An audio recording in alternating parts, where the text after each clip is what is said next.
Anda menyaksikan update pukul 19 waktu Indonesia bagian Barat. Saya Kevin Egan. Imam Besar FPI Rizik Syihab mendatangi gedung DPR. Selain bersilaturahim, kedatangannya juga mengadukan sejumlah hal, termasuk tentang uang baru yang memiliki lambang mirip palu arit. Ditemui oleh Wakil Ketua DPR, Rizik Syihab mengadukan sejumlah hal. Dalam keterangannya, Imam Besar FPI ini berencana melaporkan Bank Indonesia, Perum Peruri, hingga pembuat desain uang rupiah baru. Pasalnya logo Bank Indonesia pada rupiah tersebut dianggap menyerupai lambang palu arit. Sementara Wakil Ketua DPR menyatakan akan meneruskan aspirasinya dan mengawal proses hukum jika diperlukan. Nah, ini mendesak kelihatannya demi tidak terjadinya disinformasi. Jadi kita minta juga pihak BI bukan hanya sekedar harus mengklarifikasi, tapi juga harus bertanggung jawab di dalam persoalan itu. Nah, karena itu kita dorong persoalan ini ke DPR agar segera bisa diatasi. Karena ini persoalan simbol, bukan persoalan main-main. Simbol yang namanya penyebar luasan daripada paham komunisme ataupun paham-paham PKI dalam segala bentuk dan perwujudan, termasuk dalam bentuk yaitu logo, itu dilarang oleh TAP MPRS nomor 25 tahun. Pemirsa, Polda Metro Jaya akan menyelidiki dugaan penghasutan dalam pecahan uang Republik Indonesia yang dilakukan oleh Imam Besar Front Pembela Islam atau FPI Rizik Syihab.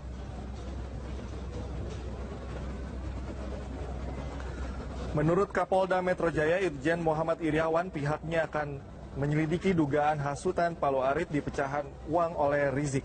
Iriawan juga mengatakan terdapat dua laporan terkait Rizik. Pertama, laporan penistaan agama oleh PMKRI. Kedua adalah laporan masalah uang bergambar palu arit. Polisi sudah meminta keterangan dari Bank Indonesia terkait kebenaran palu arit dalam logo pecahan uang RI. BI juga membantah bahwa logo dalam pecahan uang itu merupakan simbol komunisme. Polisi juga berencana akan memanggil saksi ahli dari BI untuk memproses dugaan penghasutan tersebut.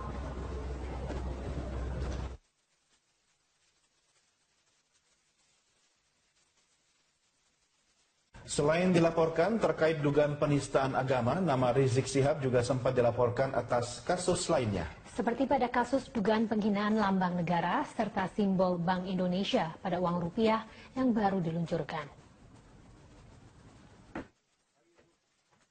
Pada November 2016 lalu, Rizik Syihab dilaporkan oleh salah satu putri Bung Karno, Sukmawati Soekarno Putri, terkait dugaan penghinaan lambang negara. Laporan ini berdasarkan unggahan video yang sempat menjadi viral di media sosial terkait ceramah Rizik Syihab yang diduga menghina lambang negara. Kasus ini sempat ditangani pihak Polda Jawa Barat. Selain itu, nama Rizik Syihab juga sempat dilaporkan menyangkut logo Bank Indonesia pada rupiah yang baru diluncurkan.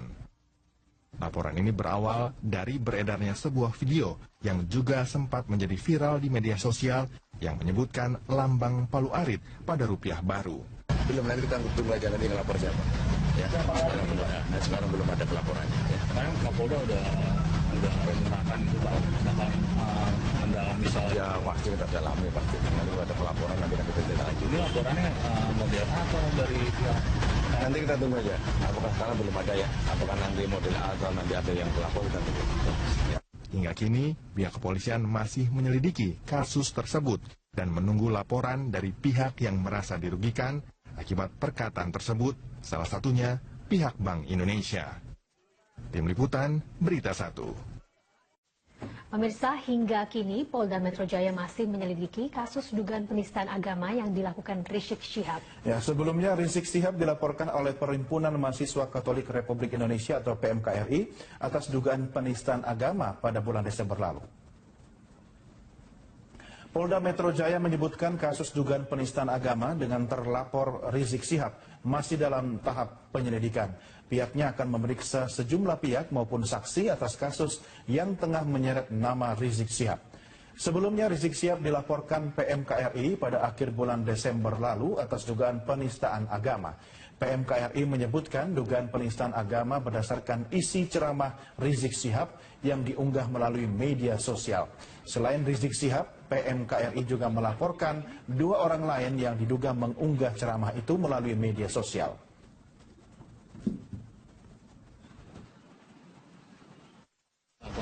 Ya, kita kan mempunyai SOP dan tahap-tahap ya di sini. Tetap harus kita lalui di sini. Kita mempunyai SOP dan tahap-tahap yang kita lalui, ya kita masih dalam masa penyelidikan, kita lidik dulu. Pemirsa, Teti Pataresia, warga Kelurahan Balai Kembang Kramat Jati, Jakarta Timur tidak terima rumahnya dipasang paksa stiker salah satu pasangan calon gubernur dan wakil gubernur Pilkada DKI dan mengajukan protes ke Panwaslu DKI serta menulis kasus ini ke akun Facebooknya. Dan tiba-tiba akun Facebooknya tidak bisa diakses lagi. Apa yang sebenarnya terjadi? Ini sudah hadir di studio Teti Pataresia. Mbak Teti, seperti apa sebenarnya kronologi pemasangan dari stiker? Ya, awalnya mereka datang ke rumah saya, 2 orang ibu-ibu ya kan. Salah satunya saya kenal, salah satu petugas yang mau ngedata itu adalah biasa suka datang ke rumah untuk periksa jentik nyamuk, Ibu Jumantik ya kita sebutnya Ibu Jumantik. Nah setelah itu karena saya taunya dia itu petugas Jumantik, ketika waktu saya ketemu muka di teras, saya bilang mau periksa jentik ya gitu kan. Terus dia bilang enggak, gue cuma mau ngedata aja kok, katanya gitu kan. Dia bilang gitu, mau ngedata, dia udah siap dengan berkasnya itu ya kan. Terus udah gitu dia tanya, saya duduk di sebelahnya, dia tanya, di rumah ini berapa jumlah pemilih suaranya gitu kan. Saya bilang 2 orang. Siapa aja namanya? Nama saya sama nama ayah saya saya sebutkan, terus dicatat sama dia. Udah selesai dicatat, kayak nyobek gitu kan bagian belakang, ternyata itu stiker. Jadi ternyata bagian belakang stiker itu adalah formulir data untuk pengisian jumlah suara kan, pemilih suara. Begitu di stiker dicopot, saya lihat pasangan stiker paslon nomor 1 gitu kan. Terus saya ngomong, saya emang nggak pilih dia gitu kan. Terus kata si ibu itu ngomong gini, terserah nanti lu mau pilih siapa, kata gitu kan. Gue cuma ngedata doang kok, kata gitu kan. Terus saya ngomong kayak begini, tapi ini kalau ketahuan sama Bawaslu bisa dianggap pelanggaran loh. Sebab yang ibu data itu dengan pemasangan stiker itu seolah-olah yang ibu data itu adalah pendukung nomor 1 gitu kan. Dia mengaku, orang yang petugas Jumantik ini mengaku dari mana, Pak? Dia nggak bilang, tidak memperkenalkan diri, entah itu dari kelurahan atau dari RT. Cuman karena saya kenal dengan dua-dua atau salah satu itu yang biasa ngecek itu kan. Karena saya kenal dengan salah satunya gitu kan. Makanya kan saya tanya, mau cek jentik ya gitu kan. Enggak, gue cuma mau ngedata. Ini pertama kalinya didata atau sudah pernah sebelumnya didata untuk pemilih? Kalau untuk pemilih sebenarnya saya udah didata resmi sama dari pihak apa sih itu namanya kalau suka itu. Jadi saya dapat stiker warna kuning kan. Itu saya udah didata KPPS. Saya sudah didata bulan Oktober lalu ya, sudah didata. Makanya itu kan hanya jumlah pemilih berdasarkan kartu keluarga kan. Sama nama. Dan ketika didata lagi, Mbak tidak mempertanyakan kenapa harus didata lagi? Ini kan sudah enggak. Jadi saya nggak kepikiran ke sana. Cuma begitu udah didata, begitu sudah dilepas dari stikernya itu, saya baru tahu ini berarti ada sesuatu gitu kan. Kenapa harus dibalik stiker itu dia punya data gitu kan. Baik. Setelah Anda memprotes, Mbak, apakah dia tetap ngotot menembakkan stiker tersebut atau terjadi? Karena sudah terjadi pendataan, akhirnya itu saya biarkan stiker itu terpasang buat barang bukti dong. Karena sudah terjadinya pendataan gitu. Saya nggak mau langsung copot. Jadi barang bukti untuk melapor ke Panwaslu. Iya, buat melapor ke Panwaslu atau ke Bawaslu. Cuman karena kebetulan saya nggak punya akses untuk berhubungan dengan Panwaslu dengan Bawaslu, akhirnya saya posting di Facebook. Jadi hari itu kejadian, jam 10 kejadian, jam 11 saya posting di Facebook. Sebelum ke Facebook, saya ingin tanya soal Panwaslu. Apa yang Anda sampaikan? Apa yang Anda laporkan kepada Panwaslu? Sebenarnya sih saya nggak melaporkan ke Panwaslu. Jadi pada malam tanggal 31 Januari itu sekitar jam 8 malam, tiba-tiba setelah sudah jadi viral ya, postingan saya itu setelah jadi viral, itu pihak datang ke rumah malam-malam, ngakunya sih dari Bawaslu. Ngakunya dari Bawaslu. Jadi saya bilang ini buat barang bukti aja biar sampai ke Bawaslu gitu kan. Biar ditindaklanjuti. Kami dari Bawaslu, Bu, gitu kan. Saya langsung datang dari kota gitu kan. Sudah gitu ada salah satu lagi yang orang, iya Bu, dia atasan saya, kata si salah satu itu dari Bawaslu. Jadi yang dia harapkan sih kalau misalnya besok-besok ke depannya kalau ada kejadian seperti ini, lebih baik ditolak aja dari awal, jadi nggak usah sampai sempat ramai di medsos. Berarti petugas yang mengaku Bawaslu itu mempermasalahkan Anda yang membuat hal ini viral. Jadi seperti itu. Jadi kalau memang, jadi sepertinya pertanyaan-pertanyaan dari Pak Saroji ya namanya ya, Pak Saroji itu sepertinya kok saya yang didakwa gitu kan. Waktu dipasang stiker itu ada Pertanyaannya kesepakatan apa saja waktu itu? Jadi ada kesepakatan atau tidak, dipaksa atau tidak gitu kan. Itu kan saya udah jelasin bahwa ini permasalahannya bukan masalah stikernya lagi, tapi masalah pendataannya gitu kan. Kalau seandainya dia pasang stikernya tanpa didata, mungkin akan saya biarkan gitu kan. Tinggal orangnya pergi, tinggal saya copot. Tapi justru karena sudah ada pendataan di balik stikernya itu, ya kan, otomatis itu harus saya biarkan gitu kan. Saya biarkan dipasang untuk barang bukti. Baik, gitu. baik. Nanti kita lanjutkan kembali. Warga Kelurahan Balai Kambang, Jakarta Timur protes atas pendataan dan penempelan stiker pasangan calon gubernur tertentu oleh petugas kelurahan. Kejadian ini sempat menjadi viral di media sosial dan sudah ditangani Panitia Pengawas Jakarta Timur. Ini adalah rumah Teti Pataresia, warga Kramat Jati, Jakarta Timur yang sempat menyampaikan curahan hati terkait dengan pendataan yang diselingi dengan adanya penempelan stiker salah satu pasangan calon gubernur DKI Jakarta yang dilakukan oleh oknum yang diduga merupakan petugas kelurahan Balai Kambang, Jakarta Timur. Dan penempelan stiker tersebut ternyata dilakukan di sepanjang Gang Haji Ahmad dan sejumlah rumah yang ada di Kelurahan Balai Kambang, Jakarta Timur. Teti kemudian mendapatkan undangan klarifikasi dari Panitia Pengawas Pemilihan Panwas Jakarta Utara atas unggahan pada akun media sosial Facebook miliknya tentang pemberian stiker pasangan nomor urut 1 oleh petugas Jumantik Kelurahan Balai Kambang. Teti pun mengaku mengungkapkan kekecewaannya atas penempelan stiker paslon Agus Silvi oleh petugas Jumantik Kelurahan Balai Kambang pada 29 Desember 2016. Petugas tersebut berdalih mendata Teti sebagai peserta pemilih. Sudah pernah didata, ya kan, waktu itu bulan Oktober, ya itu saya dapat stiker sebagai pemilih, sudah terdaftar sebagai pemilih resmi. Nah, kalau yang ini makanya kan setelah ibu-ibu tanggal 29 kemarin ibu itu bilang katanya mau mendata, ya saya agak bingung juga gitu kan. Orang saya sudah didata resmi kok kan gitu kan. Kok didata lagi, udah gitu didata di balik stiker. Ternyata selain mendata mereka juga ini dengan apa pendataan dengan disertai dengan penempelan stiker paslon nomor 1. Bukan hanya rumah Teti, melainkan juga sejumlah rumah di Gang Haji Ahmad. Setelah kami usut di kantor kelurahan, Lurah Balai Kambang tidak pernah menugaskan petugas Jumantik mendata pemilih karena bukan wewenangnya. Petugas yang bersangkutan kemudian diberhentikan setelah mengaku sebagai relawan Agus Silvi. Kita berhentikan aja sebagai kader Jumantik. Seperti itu. Supaya buat perhatian buat dia bahwa kita ini adalah netralitas. Karena kader Jumantik itu kan juga mendapatkan honor dari Masyarakat pemilih diimbau turut mengawasi dugaan kecurangan selama rangkaian Pilkada serentak 2017. Laporkan ke Panitia Pengawas Pemilihan di kota ataupun kabupaten tempat Anda berada segera.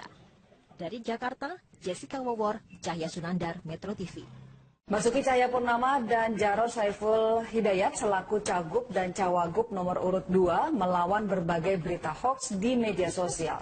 Untuk menangkal berita hoax, tim sukses Ahok Jarot pun menampilkan berbagai kesuksesan kinerja keduanya. Tim pemenangan calon gubernur, wakil gubernur DKI Jakarta Basuki Cahayapurnama atau Ahok dan juga Jarod Saiful Hidayat memiliki cara tersendiri untuk melawan berbagai berita hoax di media sosial. Clara Tampu Bolon selaku tim sukses Ahok Jarot mengungkapkan pihaknya memperkuat konten media sosial dengan menampilkan berbagai kesuksesan kinerja keduanya dalam menata dan membangun Jakarta. Clara juga menampilkan berbagai belusukan Ahok Jarot ketika bekerja dan menghindari penggunaan kata-kata kasar di media sosial.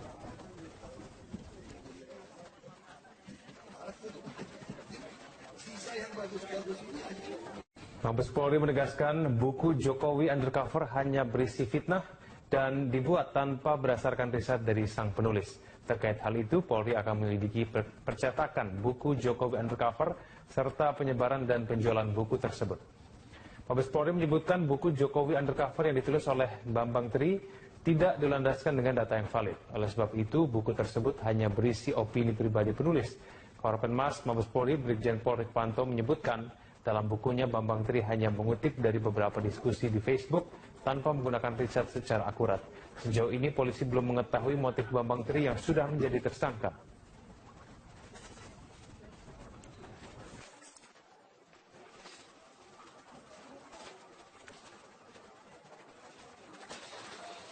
Dia mengambil bahan untuk membuat buku ini adalah dari medsos atau dari obrolan-obrolan dalam dunia maya.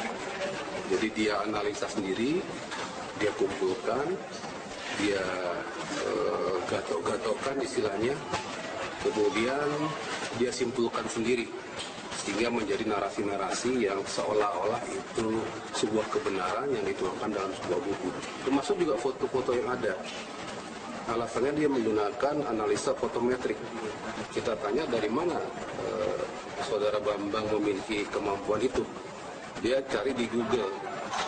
Ya, dari Google ada petunjuknya, kemudian dia coba membandingkan foto satu dengan foto yang lainnya dengan caranya sendiri. Sehingga disimpulkan cocok. Ya, cocok yang disimpulkan oleh dirinya sendiri. Pemirsa, meme Pizza Hut ramai beredar di media sosial usai sidang keempat kasus Basuki Cahayapurnama. Plesetan ini ramai diperbincangkan setelah salah satu saksi sidang Ahok salah menuliskan nama salah satu restoran cepat saji di riwayat pekerjaannya. Pasca sidang keempat Gubernur DKI Jakarta nonaktif Basuki Cahayapurnama atau Ahok atas kasus penodaan agama, meme Pizza Hut marak beredar di media sosial. Pizza Hut ramai diperbincangkan setelah Ahok memberikan pernyataan usai sidang. Ahok mengungkapkan ada beberapa kejanggalan dari saksi yang dihadirkan jaksa penuntut umum. Salah satunya terkait data diri saksi novel Haidir Hasan Bakmukmin alias Habib Novel. Dalam berita acara perkara, Novel menulis pernah bekerja di Pizza Hut tahun 1992 hingga 1995. Setelah dikonfirmasi, tempat bekerja yang dimaksud Novel yaitu restoran Pizza Hut. Data yang keliru ini kemudian kesalahannya dilimpahkan kepada polisi, padahal data tersebut diisi oleh saksi sendiri. Ahok menduga Novel merasa malu pernah bekerja di tempat yang pemimpinnya tidak seiman. Lalu ada lagi satu saksi yang mungkin malu karena kerja di Pizza Hut. Pizza Hut punya orang Amerika. Lalu dia sengaja di berita acara tulisannya itu Pizza Hut, jadi beda. Jadi tulisan Pizza Hut-nya itu dia sengaja ubah. Ini saya kasih lihat ya, dia kerja di Pizza Hut dia rubah. Saya pun sampai ketawa, ditanyain dia akhirnya ngaku, dia nggak perhatikan katanya. Padahal semua kan mesti tanda tangan ya. Tagar Pizza Hut kemudian banyak diunggah netizen hingga menjadi trending topik di media sosial Twitter. Selain data Novel yang tidak sesuai, Ahok juga menyebut ada salah satu saksi yaitu Gus Joy Setiawan yang mengaku sebagai advokat namun belum resmi disumpah sebagai advokat. Tak hanya itu, Gus Joy juga diketahui menjabat sebagai koordinator koalisi advokat rakyat yang mendukung pasangan calon nomor urut 1. Namun salah satu saksi Samsul Hilal memastikan saksi tidak memiliki keterikatan atau kepentingan lain dalam kasus ini. Para pembela terdakwa dia mengarahkan kita para pelapor ini berafiliasi kepada salah satu partai politik. Jadi tidak ada kaitan dengan apapun. Di dunia dan di akhirat saya bertanggungjawabkan. Bagi pengacara, afiliasi saksi dengan partai politik perlu ditelusuri. Dia punya kepentingan karena ada kebencian sejak lama, nah ini sulit untuk diterima menjadi saksi yang bisa katakanlah ya menjadi alat bukti di pengadilan untuk itu. Ya, jadi dalam hal ini ya kita memang perlu menguji saksi tersebut. Dalam sidang Selasa, jaksa penuntut umum menghadirkan 6 orang saksi yang juga merupakan pelapor dugaan penistaan agama. Namun hanya 4 saksi yang hadir, yaitu Novel Haidir, Muhsin, Joy Setiawan, dan Samsul Hilal. Selain itu, 2 saksi lainnya yaitu Nahdi Nasabandi telah meninggal dan Muhammad Burhanuddin berhalangan hadir. Persidangan Ahok akan dilanjutkan kembali pekan depan. Sidang akan menghadirkan sejumlah saksi lain dari pihak jaksa penuntut umum. Tim Liputan, Metro TV. Saya sempat membaca di salah satu media pernyataan dari anggota tim kuasa hukum Humphrey Jemat yang mengatakan bahwa kesaksian dari para saksi tidak kredibel dan tidak bisa dijadikan alat bukti di persidangan. Apa alasannya? Ya, alasannya kembali lagi kepada begini, keterangan saksi itu kan harusnya kredibel. Artinya dia itu sungguh-sungguh memang motivasinya juga benar. Kehidupannya benar. Tapi begini, bagaimana saksi ini bisa dibilang kredibel sedangkan dia banyak lupa? Ya, ini contoh ya, ada satu saksi ini. Ada satu saksi yang ditanya jawabannya lupa-lupa. Lupa melulu. Ini SD-nya lupa di mana, tahunnya lulusnya, SMP-nya lupa tahun berapa lulusnya. Apa korelasinya kemudian dengan kasus? Nah, ini kredibilitasnya begini. Kalau misalnya ya, ini contoh ya, dia sekolahnya saja dia lupa, ya dia tidak tahu. Kemudian kesaksiannya semua juga lupa. Lalu bagaimana dia bisa meyakini betul ya bahwa Pak Ahok ini kesaksiannya tuh menista agama dan dia melaksanakan bahwa ini sebetulnya satu penghinaan. Jadi secara analoginya sudah lucu, ini orang yang lupa-lupa ingatan begitu, tapi ingatannya begitu tajam ketika menyangkut masalah Pak Ahok. Sedangkan pribadinya sendiri sudah enggak, ini hanya satu contoh. Contoh yang lain, masalah kan tadi dibilang bagaimana dengan orang yang kerja 3 tahun, tapi nggak tahu tuh perusahaannya perusahaan dari Amerika apa dari Itali. Malah dia bilang Pak Ahok itu goblok karena Pizza Hut itu dari Itali bukan dari Amerika. Ini hanya contoh. Sedangkan dia cuma dengar video Pak Ahok 29 menit. Nah ini ada yang lebih menarik lagi. Kita contoh kredibilitasnya bagaimana. Ini kita ambil contoh. Pada waktu Pak Ahok pidato di Kepulauan Seribu, yang dipermasalahkan kan pidatonya Pak Ahok kan. Udah